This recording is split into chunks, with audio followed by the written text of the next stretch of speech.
నమస్తే welcome to HCV news bulletin లో ముందుగా హెడ్లైన్స్ చూద్దాం. విద్యుత్ వినియోగదారుల సమస్యల పరిష్కార దిశగా గుణదలలోని సిజిఆర్ఎఫ్ కోర్టు ప్రతిరోజు అందుబాటులో ఉంటుంది. CGRF chairman N Victor Emmanuel. కూటమి ప్రభుత్వ విధానాల వల్ల అన్ని వర్గాల ప్రజలు ఇబ్బందులు ఎదుర్కొంటున్నారు. కోర్టు సంతకాల సేకరణలో మాజీ ఎమ్మెల్యే అన్నబత్తుని శివకుమార్. రబీ సాగులో జొన్న, మొక్కజొన్న వేసే రైతులు విత్తనాల ఎంపికలో నాణ్యత ప్రమాణాలు పాటించాలి. మండల వ్యవసాయ శాఖ అధికారి సుధీర్ కుమార్. విద్యుత్ వినియోగదారుల సమస్యల పరిష్కార దిశగా గుణదలలో ఉన్న సిజిఆర్ఎఫ్ కార్యాలయంలో ప్రతిరోజు ఉదయం 10 గంటల నుండి సాయంత్రం 5 గంటల వరకు అందుబాటులో ఉంటామని ప్రత్యేక విభాగం ఏర్పడ్డాక ఇప్పటి వరకు 7 జిల్లాల పరిధిలో 240 విద్యుత్ వినియోగదారుల సమస్యలు పరిష్కరించామని CGRF chairman N Victor Emmanuel మీడియాకు వివరించారు. స్థానిక కొత్తపేటలోని ఎన్జీఓ కళ్యాణ మండపంలో మంగళవారం విద్యుత్ వినియోగదారుల సమస్యల పరిష్కార దిశగా విద్యుత్ అదాలత్ అవగాహన సదస్సు నిర్వహించారు. సిజిఆర్ఎఫ్ ఆధ్వర్యంలో నిర్వహించిన ఈ అవగాహన సదస్సులో విద్యుత్ వినియోగదారుల సమస్యలు తెలుసుకున్నారు. ఈ సందర్భంగా సిజిఆర్ఎఫ్ చైర్మన్ జిల్లా sessions judge N Victor Emmanuel మీడియాతో మాట్లాడారు.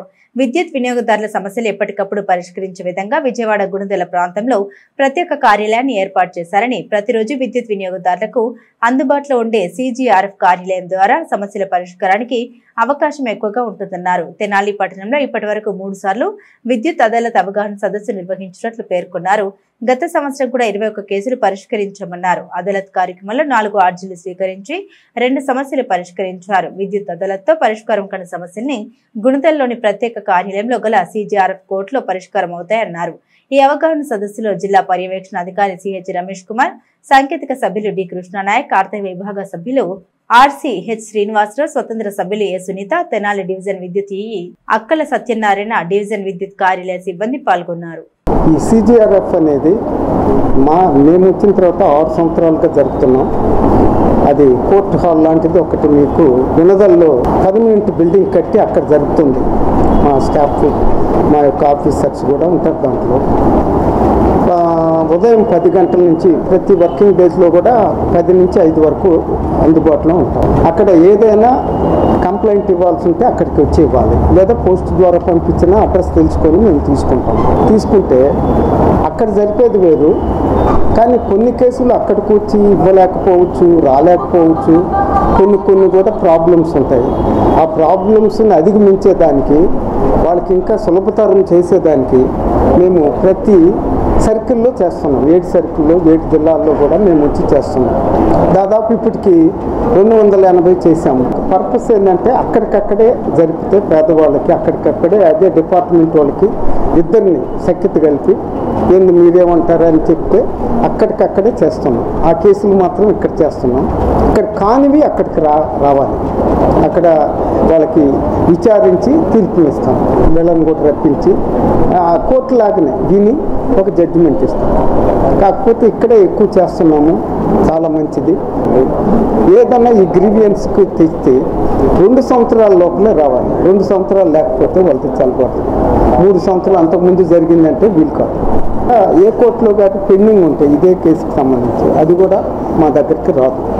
తర్వాత థెఫ్ట్ కేసు కానీ ఏదైనా కేసులు కానీ అతని మీద బుక్ అయ్యి ఉంటాయి, అది కూడా మాకు రావు. అంటే ఇక సిజిఆర్ఎఫ్ అనేది ఒకటి ఉన్నది. ఏదైనా చెప్పుకునేదానికి అవకాశం ఉంటుంది ప్రజలకి. డిపార్ట్మెంట్ వాళ్ళకి అనుకూలం కాదు. డిపార్ట్మెంట్ వాళ్ళకి అనుకూలం కాకపోయినప్పటికీ మేము విచారిస్తామని మీకు ఈ సందర్భంగా తెలుపుతూ, కూటమి ప్రభుత్వ విధానాల వల్ల రాష్ట్రంలోని అన్ని వర్గాల ప్రజలు నష్టపోతూ ఉన్నారని మెడికల్ కళాశాలలో ప్రైవేట్ పరం చేయడాన్ని నిరసిస్తూ చేపట్టిన కోటి సంతకాల కార్యక్రమంలో మాజీ ఎమ్మెల్యే అన్నబత్తుని శివకుమార్ పేర్కొన్నారు. వైఎస్ఆర్సీపీ లీగల్ సెల్ ఆధ్వర్యంలో స్థానిక కొత్తపేటలోని కోర్టు భవనాల ప్రధాన ద్వారం ఎదుట మెడికల్ కళాశాలను ప్రైవేట్ పరం చేయడాన్ని నిరసిస్తూ సంతకాల సేకరణ కార్యక్రమాన్ని మంగళవారం చేపట్టారు. ఈ కార్యక్రమంలో పాల్గొన్న మాజీ ఎమ్మెల్యే వైఎస్ఆర్సీపీ నియోజకవర్గ సమన్వయకర్త అన్నబత్తుని శివకుమార్ మాట్లాడారు. గడిచిన వైసీపీ ప్రభుత్వంలో అప్పటి ముఖ్యమంత్రి జగన్మోహన్ రెడ్డి పేద వర్గాల్లోని విద్యార్థులకు కూడా మెడికల్ కళాశాల ద్వారా డాక్టర్ కోర్సును చేరువ చేసేందుకు 17 మెడికల్ కళాశాలల్ని రాష్ట్ర వ్యాప్తంగా తీసుకొచ్చారని, ఈ కళాశాలను పూర్తి స్థాయిలో ఏర్పాటు చేసుకుంటే మెడికల్ విద్యుత్తో పాటుగా ఆయా కళాశాలల ద్వారా వైద్య సేవలు కూడా అందుబాటులోకి వచ్చేవని, కూటమి ప్రభుత్వం మెడికల్ కళాశాలల్ని ప్రైవేట్ పరం చేసే విధానం ప్రజలు మెచ్చడం లేదన్నారు. కోటి సంతకాల సేకరణకు ప్రజల నుండి అనూహ్య స్పందన లభిస్తుందని, మెడికల్ కళాశాలలు పేద వర్గాలకు ఏ విధంగా ఉపయోగపడతాయో వివరించారు. ఈ కార్యక్రమంలో బార్ అసోసియేషన్ అధ్యక్షులు Bethala Prabhakar, Chinka Suresh, YCP legal cell నాయకులు, వైసీపీ సానుభూతి పరులు పాల్గొన్నారు. ఈ రోజు నాణ్యమైన విద్యనిచ్చే క్రమంలో కూటమి ప్రభుత్వం ఫెయిల్ అయింది. ఎందుకంటే సరైన టైంలో ఇంతవరకు సుమారు 5,000 చిల్లర కోట్ల రూపాయలు ప్రభుత్వం కాలేజీలకి బాకీ పడింది. నాకు తెలిసి ఈ జనవరికి సుమారు 10,000 కోట్ల రూపాయలు అవుతాయి. ఫీజు రీఎంబర్స్మెంట్ ఇవ్వక ఇంకా నాణ్యమైన విద్య ఎక్కడి నుంచి వస్తుంది? ఈ రాష్ట్రంలో మెరుగైన వైద్యాన్ని అందించాలని స్వర్గీయ రాజశేఖర రెడ్డి గారు ఆరోగ్యశ్రీ తీసుకొస్తే ఈ రాష్ట్రంలో ఉన్న ప్రజలకు మెరుగైన వైద్యాన్ని ఇవ్వాలని చెప్పి 25 లక్షల రూపాయల ఆరోగ్యశ్రీ తీసుకొచ్చింది జగన్మోహన్ రెడ్డి గారు. అయితే మెరుగైన వైద్యం అందించాలనే కాకుండా ఈ రాష్ట్రంలో పేద మధ్యతరగతి పిల్లలందరికీ ప్రభుత్వమే మెడికల్ కాలేజీని నిర్మించి ఆ మెడికల్ కాలేజీల వలన విద్యని అంటే డాక్టర్ కోర్సుని ప్లస్ ఆ జిల్లాల్లో ప్రభుత్వ హాస్పిటల్ ద్వారా మెరుగైన వైద్యాన్ని, దానికోసం 17 మెడికల్ కళాశాలని ప్రభుత్వం తరఫున సెంట్రల్ గవర్నమెంట్ నుంచి శాంక్షన్ చేసి సుమారు 7 పూర్తి చేసుకుంటే ఇంకొక 5,000 కోట్ల రూపాయలతో ప్రతిమా 10 కూడా పూర్తయి ఈ రాష్ట్రంలో ఉన్న పేద మధ్యతరగతి విద్యార్థులకి మెడికల్ సీట్లని, మెరుగైన వైద్యం కోసం హాస్పిటల్స్ని అందుబాటులోకి వస్తాయి. ఈరోజు కూటమి ప్రభుత్వం ఏం చేస్తుంది? పీపీపీ పద్ధతిలో దీన్ని అమ్మటం బియ్యం చేసింది. ఇది ఎంత దారుణం! అందుకే దీని మీద సామాజిక చైతన్యం, ఇది వైఎస్ఆర్ పార్టీకి సంబంధించింది కాదు. ఈ రాష్ట్రంలో పేదవాడు కానీ మధ్యతరగతి కానీ సామాన్య పిల్లలకు కూడా ఎవరైతే వైద్య విద్య మీద ఆసక్తి ఉండి చదువుకోగలుగుతున్నారో వాళ్ళందరికీ ప్రభుత్వ మెడికల్ కాలేజీలో సీట్లు అంటే సుమారు సంవత్సరానికి 30 నుంచి 40 వేల ఫీజుతో అవుతుంది. అదే ప్రైవేట్ మెడికల్ కాలేజీలో అయితే ఈరోజు ₹1 కోటి డొనేషనే ఉంది.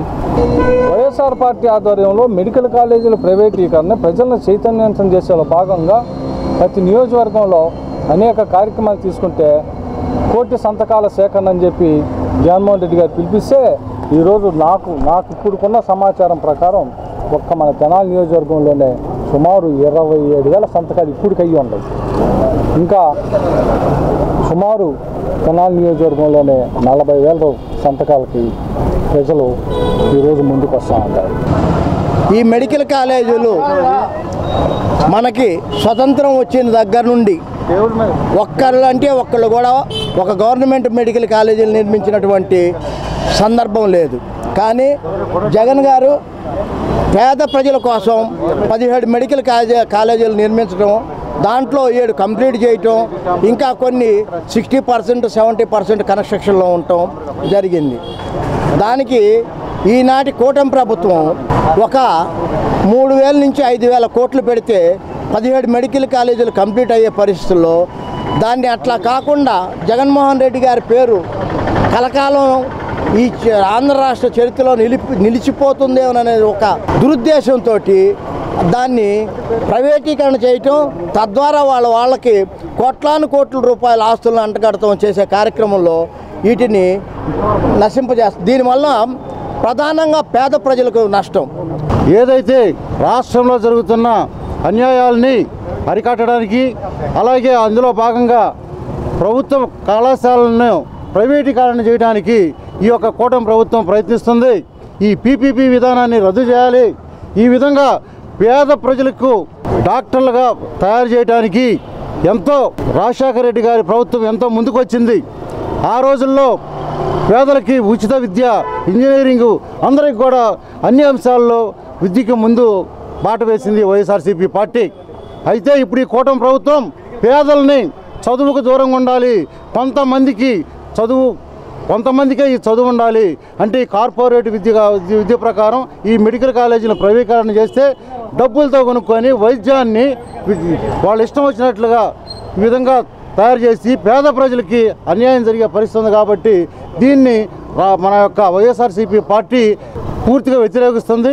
ఖరీఫ్ వరి సాగులో ఈ నెల 20 నుండి వరి కోతలు ప్రారంభమయ్యే అవకాశం ఉందని, ఇప్పటికే రైతులు రబీ సాగు కోసం జొన్న, మొక్కజొన్న విత్తనాలు కొనుగోలు ప్రక్రియ చేపట్టారని, లైసెన్స్ ఉన్న షాపుల్లో విత్తనాలు కొనుగోలు చేసి తగు రసీదు పొందాలని మండల వ్యవసాయ శాఖ అధికారి సుధీర్ కుమార్ పేర్కొన్నారు. వ్యవసాయ అనుబంధ శాఖలతో పొలం పిలుస్తుంది కార్యక్రమాన్ని రబీ సాగులో కూడా కొనసాగించే క్రమంలో మంగళవారం మండలంలోని బుర్రిపాలెం గ్రామంలో తెనాలి అర్బన్ పరిధిలో వ్యవసాయ శాఖ కార్యాలయంలో మండల వ్యవసాయ అధికారి సుధీర్ కుమార్ ఆధ్వర్యంలో పొలం పిలుస్తుంది కార్యక్రమం నిర్వహించారు. ఈ సందర్భంగా సుధీర్ కుమార్ మాట్లాడారు. మోంతా తుఫాను సమయంలో వరి లేత పంటలో పాముపొడ, మెడవిరుపు తెగుళ్లు అక్కడక్కడ గుర్తించినట్టు తెలిపారు. రబీలో జొన్న, మొక్కజొన్న వేసే రైతులు విత్తనాల సేకరణలో తగు జాగ్రత్తలు తీసుకోవాలన్నారు. ప్రైవేట్ షాపుల్లో హైబ్రిడ్ విత్తనాలు కొనుగోలు చేసే రైతులు వారు కొనుగోలు చేసే విత్తనాలకు తగు రసీదు తీసుకోవాలన్నారు. లైసెన్సులు సక్రమంగా ఉన్న షాపుల్లోనే విత్తనాలు కొనుగోలు చేయాలన్నారు. మంగళ బుధవారంలో పొలం పిలుస్తుంది కార్యక్రమం రబీ సాగులో ప్రతి వారం నిర్వహించనున్నట్లు తెలిపారు. ఈ కార్యక్రమంలో అర్బన్ పరిధిలోని పలువురు రైతులు పాల్గొన్నారు.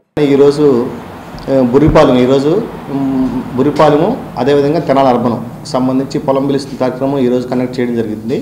దీనిలో భాగంగా ఏంటంటే మెయిన్గా రైతు సోదరులందరికీ కూడా మనకి ఈ క్రాప్ బుకింగ్ మనకి 8వ తారీఖు అన్నారు కాబట్టి రేపుతో మ్యాక్సిమం కంప్లీట్ అవుతుంది. ఇక ఏదో 1 or 2 persons ఉన్నా కానీ రైతు సోదరులందరూ కూడా ఈ క్రాప్ బుకింగ్ చేసుకోవాలని తెలియజేస్తాను.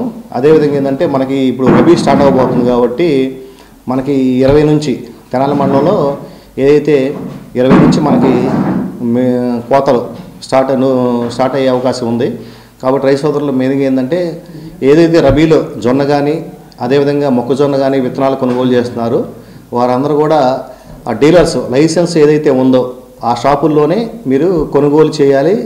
చేస్తే ఖచ్చితంగా రసీదు తీసుకోండి. అందరూ కూడా రైతు సోదరులు ఏంటంటే చాలామంది కూడా గ్రామాల్లో ఇప్పుడు ఏదైతే ఈ మొక్కజొన్న కానీ జొన్న కానీ అన్నీ కూడా మనకి ప్రైవేట్ హైబ్రిడ్ సీడ్స్ కాబట్టి షాపులో కొన్నప్పుడు తప్పనిసరిగా రసీదు తీసుకోవాలి. ఎందుకంటే మీకు ఫర్దర్గా ఏదైనా ఇబ్బందులు వచ్చినప్పుడు అది ఉంటేనే మనం ఏదైనా ఫర్దర్గా చేసి రైతుకి న్యాయం చేయగలిగే అవకాశం అయితే ఎక్కువ ఉంటుంది. కాబట్టి ఖచ్చితంగా కొనుగోలు చేసేటప్పుడు ఆ ఒక్క విషయాన్ని గమనించాల్సిందిగా రైతు సోదరులకు తెలియజేస్తున్నాను. ఇప్పుడు ఉన్న లేత చేలు ఏదైతే ఉందో మొన్న వర్షానికి మనకి తుఫాను వచ్చినప్పుడు ఎక్కువ ఏంటంటే పాముపొడ ఒకటి, మెడవిరుపు ఎక్కువ కనపడుతుంది చేలలో. మేము కూడా చూస్తూ ఉన్నాం. దానికి సంబంధించి ఏంటంటే మనకి విరుపట్ట మీద ఉన్నప్పుడు ఖచ్చితంగా మనం బియ్యం కానీ ఏదన్నా అది ట్రైసోక్రైజ్ క్లారిటీ కొట్టుకున్నప్పుడు అది కనపడదు. కానీ ఇప్పుడు మాత్రం ఒకవేళ ఈనిందిగా పైన కంకులు వచ్చినాయి కాబట్టి ఈ దశలో ఫీజీ1 కానీ వాల్డామెసిన్ కానీ ఏదైనా కానీ 2 మిల్లీలీటర్లు 1 గ్రాము కలుపుకొని స్ప్రే చేసుకున్నట్లయితే మనకి యొక్క మెడవిరుపు తగ్గుతుంది. పురపాలక సంఘ పరిధిలో ప్రజలకు ఇబ్బందిగా ఉన్న దోమల నియంత్రణకు రద్దీ కూడలలో కుక్కల సంచారాన్ని నియంత్రించేందుకు తగు చర్యలు తీసుకోనున్నట్లు ఎంహెచ్ఓ మువ్వా యేసుబాబు పేర్కొన్నారు. స్థానిక పురపాలక సంఘ కార్యాలయంలోని తమ ఛాంబర్లో మంగళవారం ఎంహెచ్ఓ మువ్వా యేసుబాబు మీడియాతో మాట్లాడారు. పురపాలక సంఘం ద్వారా దోమల నియంత్రణకు స్పెషల్ డ్రైవ్ నిర్వహిస్తున్నట్లు తెలిపారు. చెంచుపేట, అమరావతి ప్లాట్స్ ప్రాంతాల్లో ఖాళీ ప్రదేశాలు ఎక్కువగా ఉండడం వల్ల దోమల ఇబ్బంది ఎక్కువగా ఉందని గుర్తించామన్నారు. ఖాళీ ప్రదేశాల్లో నిల్వ ఉన్న వర్షపు నీటిలో ఆయిల్ బాల్స్ వేయడం జరుగుతుందన్నారు. కుక్కల సమస్యను పరిష్కరించే దిశగా త్వరలోనే కుక్కల నియంత్రణ కమిటీ ఒకటి వేయనున్నట్టు తెలిపారు. సుప్రీంకోర్టు ఆదేశాల మేరకు రద్దీ ప్రదేశాల్లో కుక్కల సంచారాన్ని నియంత్రించే చర్యలు చేపట్టనున్నట్లు తెలిపారు. రోడ్లపై ట్రాఫిక్ సమస్య ఉన్న ఆవులను నియంత్రించేందుకు ఆవుల యజమానులకు తగు సూచన చేయడం జరిగిందన్నారు. ఆవుల యజమానులు తమ ఆవుల్ని రోడ్లపై వదలకుండా తగు విధంగా జాగ్రత్త చేసుకోవాలన్నారు. పురపాలక సంఘం ద్వారా ప్రజల ప్రయోజనానికి అనుగుణంగా చర్యలు తీసుకుంటామన్నారు. సో దోమలు కొన్ని ఏరియాస్లో అంటే మనం చెంచుపేట, అమరావతి ప్లాట్స్ ఇలాంటి ఏరియాస్లో ఓపెన్ ల్యాండ్స్ అంటే వేకెంట్ ల్యాండ్స్ ఎక్కువ ఉన్నాయి. సో వాటిల్లో ఈ గడ్డి, ఈ నీరు నిల్వ ఉంటూ ఉన్న దోమల సమస్య అధికంగా ఉంది. ఎక్కడైతే వేకెంట్ ల్యాండ్స్లో నీళ్లు నిలబడి ఉన్నాయో సో మనం ఆయిల్ బాల్స్, ఎంఎల్ ఆయిల్తో ఆయిల్ బాల్స్ తయారు చేయించి సో రేపటి నుంచి మనం వేకెంట్ ల్యాండ్స్లో వేయటం జరుగుతుంది. మనకి నిన్న 7వ తారీఖు సుప్రీంకోర్టు ఆర్డర్స్ వచ్చాయి, గైడ్లైన్స్. సో ఈ స్ట్రే డాగ్స్ని ఎలా చేయాలి, ఏం చేయాలనే గైడ్లైన్స్. సో దానిలో భాగంగా మనకు ఆల్రెడీ 98 డాగ్ కెనల్స్ ఉన్నాయి. ఆ కెనల్స్ చిన్న మరమ్మతులు ఉన్నాయి. మరమ్మతులు చేయించి ప్రతిరోజు ఒక్కొక్క ఏరియా నుంచి మనం కుక్కల్ని తీసుకెళ్ళి మనం దగ్గరలో ఉన్న వెటర్నరీ హాస్పిటల్ డాక్టర్ గారితో కూడా మాట్లాడటం జరిగింది. వాళ్ళు ఆపరేషన్ చేస్తారు, వర్క్లోకి తీసుకురావడం జరుగుతుంది. సో ఇలాంటి చర్యలు మనకి సుప్రీంకోర్టు గైడ్లైన్స్ ప్రకారం మనం త్వరలో సంతానోత్పత్తి నివారించడం, అరికట్టడం కోసం ఆపరేషన్లు చేయించడం మొదలు పెడుతున్నాము. ఒక మ్యాక్సిమం 1 వీక్లో మనం స్టార్ట్ చేయడం జరుగుతుంది. అలాగే ఈ రోడ్ల మీద ఆవుల సమస్య కూడా ఎక్కువగా ఉంది. మనం ఆల్రెడీ ఈ ఆవుల యజమానులకి మనం నోటీసులు ఇవ్వటం జరిగింది. వాటిని ఒక చోట కట్టివేసి మేపుకోమని చెప్పడం జరిగింది. వాళ్ళేమో రోడ్ల మీద వదిలేస్తున్నారు. సో మనం రేపు 2 రోజుల్లో అనౌన్స్మెంట్ ఒకటి పంపిస్తాము, మైక్ అనౌన్స్మెంట్ చేసి. ఇలాగే ఒకసారి వాళ్ళు వినని పక్షంలో ఈ ఆవులందరినీ మనం పట్టి గోశాలకు తరలించడం జరుగుతుంది. వాళ్ళకి కేటాయించిన షెడ్యూల్లోనే ఉంచి వాటిని సంరక్షించుకోవాల్సిందిగా కోరుకుంటూ, ఆంధ్రప్రదేశ్ భవిష్యత్తుకు పరిశ్రమలు ఎంతో కీలకమైనవని విశాఖలో జరగనున్న సమ్మిట్ ద్వారా 10 లక్షల కోట్లు పెట్టుబడులు రానున్నాయని, నిరుద్యోగ యువతకు ఉపాధి అవకాశాలు రానున్నాయని వేమూరు శాసనసభ్యులు మాజీ మంత్రి నక్కా ఆనందబాబు పేర్కొన్నారు. వేమూరు నియోజకవర్గం అమర్తలూరు మండలం గోవాడ గ్రామంలో ఏపీఐఏసీ సేకరించిన 6 ఎకరాల విస్తీర్ణం గల భూమిలో ముఖ్యమంత్రి చంద్రబాబు నాయుడు నేతృత్వంలోని కూటమి ప్రభుత్వం చేపట్టనున్న చిన్న మధ్య తరహా పరిశ్రమల విభాగ ఆధ్వర్యంలో 12 కోట్ల రూపాయలతో నిర్మించనున్న ప్లాటెడ్ ఫ్యాక్టరీ కాంప్లెక్స్ అభివృద్ధి పనులకు మంగళవారం ఎమ్మెల్యే ఆనందబాబు చేతుల మీదుగా శంకుస్థాపన పనులు ప్రారంభించారు. ఈ సందర్భంగా ఎమ్మెల్యే ఆనందబాబు మాట్లాడారు. గత 5 ఏళ్లలో రాష్ట్రంలో పెట్టుబడులు పెట్టడానికి ఎవరూ ముందుకు రాలేదని, ఆంధ్రప్రదేశ్ రాష్ట్రంలో ఉన్న పారిశ్రామికవేత్తలు కూడా ఇతర రాష్ట్రాలకు తరలి వెళ్లారన్నారు. ప్రస్తుత ముఖ్యమంత్రి చంద్రబాబు నాయుడు, మంత్రి నారా లోకేష్ దేశ విదేశాల్లో పెట్టుబడుల కోసం చురుకైన చర్యలు చేపట్టారన్నారు. రాష్ట్రంలో 10 లక్షల కోట్ల రూపాయల పెట్టుబడుల ద్వారా నిరుద్యోగ యువతకు ఉపాధి అవకాశాలు వచ్చేలా పారిశ్రామికవేత్తలతో ఒప్పందాలు జరగనున్నాయని ఎమ్మెల్యే ఆనంద్ బాబు అన్నారు. ఈ కార్యక్రమంలో వేమూరు వ్యవసాయ market yard chairman person Gotipati Purnakumari, నియోజకవర్గ ప్రత్యేక అధికారి deputy collector Nagireddy, sarpanch Mandava Vijayalakshmi, party నాయకులు Kothapalli Ravindrababu, Ilavarthi Brahmanandam, Saranugiri, Kosiraju Devakumar, Gajula Venkata Subbaiah, Elamanchili Baji, yard vice chairman Ammisetti Kishore, Aimala Pramod, tahsildar Nehrubabu, MPD Seshamamba తదితరులు పాల్గొన్నారు. రాష్ట్రంలోని అనేక ప్రాంతాల్లో, రాయలసీమ జిల్లాల్లో చిత్తూరు కానీ, కర్నూలు కానీ, అనంతపురం కానీ, ఈ అన్ని జిల్లాల్లో ఉద్యోగ ఉపాధి అవకాశాలకు అవసరమైనటువంటి చర్యలు ఆల్రెడీ చేపట్టడం జరిగింది. అవన్నీ కూడా ముఖ్యమంత్రి గారు చెప్పాడు. విశాఖపట్నం, విజయనగరం, శ్రీకాకుళం ప్రాంతాల్లో చర్యలు తీసుకోవడం జరిగింది. అదేవిధంగా రాష్ట్ర వ్యాప్తంగా ఎంఎస్ఎంఈ పార్కులు, ఎంఎస్ఎంఈ అంటే సూక్ష్మ, చిన్న తరహా, మధ్య తరహా పరిశ్రమలు ఈ రాష్ట్రంలో ఎప్పటికప్పుడుగా ప్రారంభించాలి. యువతను ప్రోత్సహించాలి. ఇన్నోవేషన్స్ వారు చెప్పారు, కొత్త ఆలోచనలకి యువత ముందుకు రావాలి. వారికి వచ్చిన ఆలోచనలు అమల్లో పెట్టుకోవడానికి ప్రభుత్వం వారికి అన్ని సౌకర్యాలతో ఈ ఎంఎస్ఎంఈ పార్కులు అనేది ఏర్పాటు చేసి తమ కాళ్ళమే తాము నిలబడటానికి అవసరమైనటువంటి అన్ని చర్యలు కూడా ప్రభుత్వ పరంగా ఇవ్వటానికి ఉద్దేశించిందే ఇప్పుడు ఇక్కడ ఏర్పాటు చేయడానికి నిర్ణయం తీసుకున్నటువంటి ఈ ఫ్లాటెడ్ ఫ్యాక్టరీ కాంప్లెక్స్.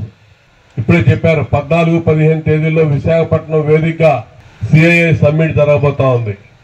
దాదాపు 10 లక్షల కోట్లు, ఖచ్చితంగా 10 లక్షల కోట్లకు సంబంధించి ప్రపంచంలోని వివిధ దేశాల నుంచి, ఈ దేశంలో ఉన్నటువంటి వివిధ రాష్ట్రాల నుంచి పారిశ్రామికవేత్తలు వచ్చి వారితో అవగాహన ఒప్పందాలు చేసుకోబోతా ఉన్నారు. ఈ రాష్ట్రంలో పరిశ్రమలు స్థాపించడానికి, ఈ రాష్ట్రంలో ఉన్నటువంటి యువతరానికి ఉద్యోగ అవకాశాలు కల్పించడానికి, పరిశ్రమల స్థాపనకి 10 లక్షల కోట్లు తక్కువ కాకుండా వారు ఎంఓయూలు చేసుకోబోతున్నారని ముఖ్యమంత్రి గారు చెప్పాడు. ఇది యథార్థం. ఈ దేశంలో ఉన్నటువంటి అనేక ప్రాంతాలు, అనేక రాష్ట్రాలు, ముఖ్యమంత్రి గారు అదేవిధంగా నారా లోకేష్ గారు ఈ దేశంలో అన్ని రాష్ట్రాలు పర్యటించారు పారిశ్రామికవేత్తలు ఆహ్వానిస్తూ. గత 5 సంవత్సరాలు జగన్మోహన్ రెడ్డి అధికారంలో ఉన్నప్పుడు భయపడిపోయారు. పారిశ్రామికవేత్తలు రాష్ట్రానికి వచ్చి పరిశ్రమ పెట్టాలంటే వాళ్ళ కప్పం కట్టలేక భయపడిపోయినటువంటి పరిస్థితి. ఉన్న పరిశ్రమల్నే బెదిరించి వాళ్ళ వసూళ్లకు భయపడి మూసుకొని పారిపోయినటువంటి పరిశ్రమలు మూతేసి పారిపోయారు. అటువంటి దుర్మార్గమైన పరిపాలనని మీరందరూ అంతమొందించి మళ్ళా చంద్రబాబు నాయుడు గారి నాయకత్వంలో కూటమి ప్రభుత్వానికి 164 సీట్లు ఇచ్చి అధికారంలో తీసుకొచ్చారు. మీరు ఇచ్చినటువంటి నమ్మకం, ఈ నమ్మకం ఏదైతే ఉందో అది వమ్ము కాకుండా చేయాల్సిన అవసరం, బాధ్యత కూటమి ప్రభుత్వం మీద ఉంది. కాబట్టి ఖచ్చితంగా ఈ అన్ని కూడా ఇచ్చిన హామీ ప్రతి ఒక్కటి కూడా అమలు చేయడానికి ప్రభుత్వం చిత్తశుద్ధితో కృషి చేస్తుందని చెప్పి నేను తెలియజేస్తాను. రాజనీతిజ్ఞుడు, విద్యావేత్త, స్వతంత్ర సమరయోధులు మౌలానా అబుల్ కలాం ఆజాద్ భారతదేశ తొలి విద్యాశాఖ మంత్రిగా విద్యా వ్యవస్థలో విప్లవాత్మక మార్పులు తీసుకొచ్చారని తన రామలింగేశ్వరపేటలోని తెలుగుదేశం పార్టీ కార్యాలయంలో మంగళవారం నిర్వహించిన మౌలానా అబుల్ కలాం ఆజాద్ జయంతి వేడుకల్లో పలువురు తెలుగుదేశం పార్టీ నాయకులు ఆయన సేవలను స్మరించుకున్నారు. తెనాలి రామలింగేశ్వరపేటలోని నియోజకవర్గ తెలుగుదేశం పార్టీ కార్యాలయంలో మంగళవారం జాతీయ విద్యా దినోత్సవం సందర్భంగా మౌలానా అబుల్ కలాం ఆజాద్ సేవలను గుర్తు చేసుకున్నారు. ఈ సందర్భంగా పట్టణ తెలుగుదేశం పార్టీ మైనార్టీ అధ్యక్షుడు షేక్ సుభాని మాట్లాడుతూ మౌలానా అబుల్ కలాం ఆజాద్ జయంతిని జాతీయ విద్యా దినోత్సవంగా జరుపుకోవడం ముదాహమని అన్నారు. భారతదేశ తొలి విద్యాశాఖ మంత్రిగా విద్యా వ్యవస్థలో ఎన్నో విప్లవాత్మక మార్పులు ఆయన తీసుకొచ్చారని అన్నారు. నేటి యువత ఉన్నత చదువులు చదివి ప్రయోజకులు అవటమే ఆయనకిచ్చే ఘనమైన నివాళులని అన్నారు. ఈ కార్యక్రమంలో పట్టణ పార్టీ అధ్యక్షుడు మహమ్మద్ కుద్దూష్, షేక్ నాజర్, మొహిద్దీన్, కరీముల్లా, బాజీ, రబ్బానీ, కాసిం, నాగూర్ తదితరులు పాల్గొన్నారు.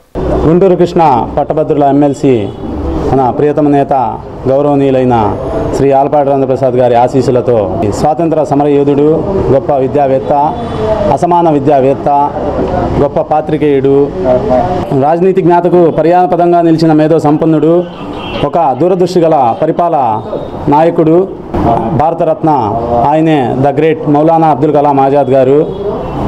మరి ఆనాటి మహాత్మా గాంధీ, నెహ్రూ ఆయన్ని ముద్దుగా భారత ప్లోటో అని కూడా పిలిచేవారు.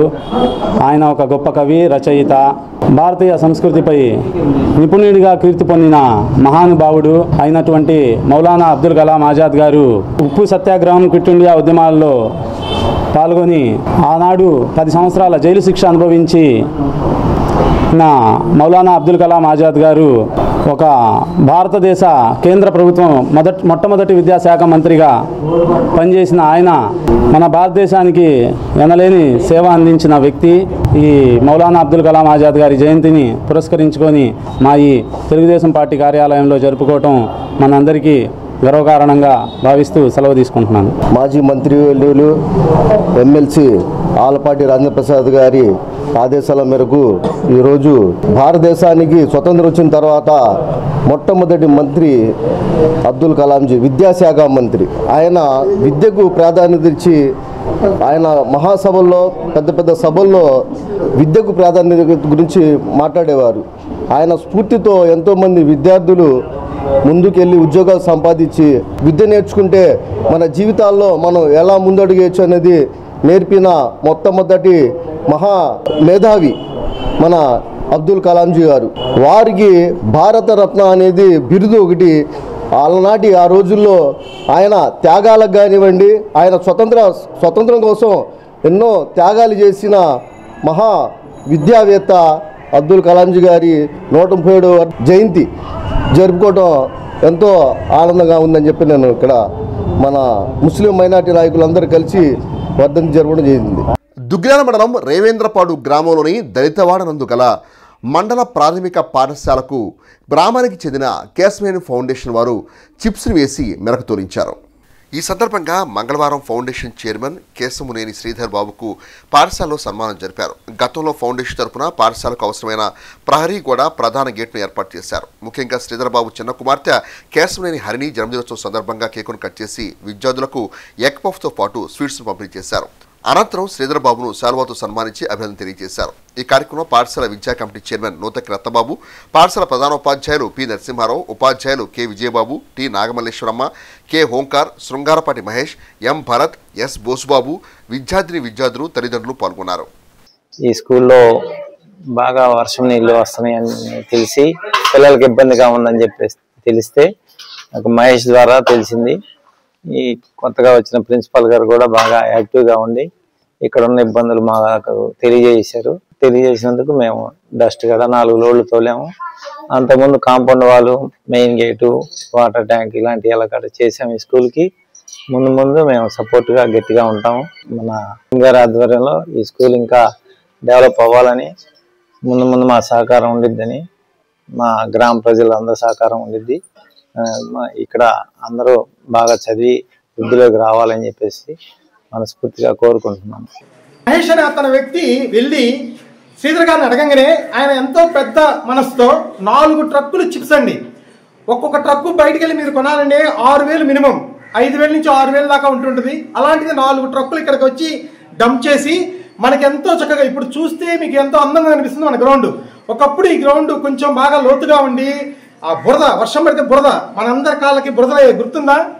అలాంటి పరిస్థితుల్లో మనం ఇప్పుడు ఇంత ఆహ్లాదకరంగా ఉన్నాము అంటే ఒకే ఒక వ్యక్తి, అది చాలా కాలం యాదవటం కాదు, మన జీవితకాలం మర్చిపోలేని పేరు శ్రీధర్ గారు. ఎవరాజ్ గేట్ ఒకటి మెయిన్ గేట్ పెట్టారు, అలాగే ట్యాప్స్ కానీ వాటర్ కానీ అదంతా బాగుంది. నేను వచ్చినప్పుడు మంచి స్కూల్కి వచ్చాను అనుకున్నాను, సంతోషపడ్డాను. దాని తగ్గట్టుగా ఈ ఫ్లోరింగ్ ఒకటే మేము చెబుతా ఉన్నాం, 2 ఏళ్ళ నుంచి చైర్మన్ కొత్తగా ఎలక్ట్ అయినప్పుడు చెప్పాం, స్టూడెంట్స్ చెప్పిస్తామండి, కానీ కృషి చేశారు మొత్తానికి. ఆ తర్వాత మన మహేష్ వచ్చి మధ్యలో 2 టైమ్స్ నన్ను కలవటం జరిగింది. చెప్పిన తర్వాత సార్కి చెప్పారు, హెచ్ఎం గారికి, దాంతో ఓకే అని సరే జరిగింది. ఇది కూడా మంచి కార్యక్రమం, స్కూల్ డెవలప్మెంట్ దిశగా చాలా బాగుంది. ఇంతకుముందు తుఫాను వల్ల ఈ యొక్క స్కూల్లో నీళ్లు నిలిచి చాలా పిల్లలు కాళ్ళకి బురద, స్కూల్లో కూడా ఎలర్జీస్ అలాంటివి ఏమన్నా వస్తాయేమోనని చాలా ఇబ్బంది పడుతున్న సమయంలో శ్రీధర్ గారు తన సొంత ఖర్చుతో ఎటువంటి ఇబ్బంది పడకుండా పిల్లల కోసం వాళ్ళు ఆరోగ్యాన్ని దృష్టిలో పెట్టుకొని ఇలా డస్ట్ తోలించడం చాలా సంతోషకరం. మీలాంటి పిల్లల కోసం ఆయన ఎంతగానో ఖర్చు పెడుతున్నారు. మీరు కూడా అలాంటి తనకి తగ్గ మంచిగా చదువుకొని మంచి జాబ్స్ చేసుకొని మీరు కూడా ఎదుటోళ్ళకి సహాయం చేసే విధంగా ఉండాలని మనస్ఫూర్తిగా కోరుచున్నారు. మండల కేంద్రమైన దుగ్గిరాల్లో నూతనంగా నిర్మాణం చేపట్టనున్న ఎస్సీ బాలికల వసతి గృహ పనులను మంగళవారం ప్రారంభించారు. సుమారు 3,50,00,000 రూపాయల వ్యయంతో ఈ పనులకు అధునాతనంగా నిర్మాణం చేపట్టేందుకు శ్రీకారం చుట్టనున్నారు. పనులు ప్రారంభం కాగా మంగళవారం తెలుగుదేశం పార్టీ రాష్ట్ర వాణిజ్య విభాగం ప్రధాన కార్యదర్శి గూడూరు వెంకట్రావు ఆ పనులను పరిశీలించి పలు సూచనలు చేశారు.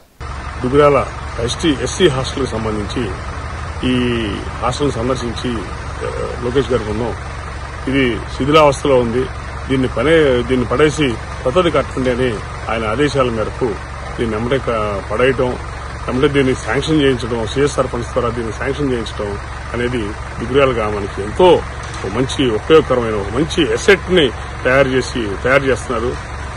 ఇంత గతంలో ఆ పిల్లలు ఎంతో ఇబ్బంది పడేవాళ్ళు, ఇక్కడ ఏది సరైన టాయిలెట్లు లేక సరైన సౌకర్యాలు లేక చాలా ఇబ్బంది పడేవాళ్ళు. దాన్ని మొత్తం పూర్తిని రూపుమాపడానికి ఒక మంచి బిల్డింగ్ ని ఇక్కడ నిర్మించడం జరుగుతుంది.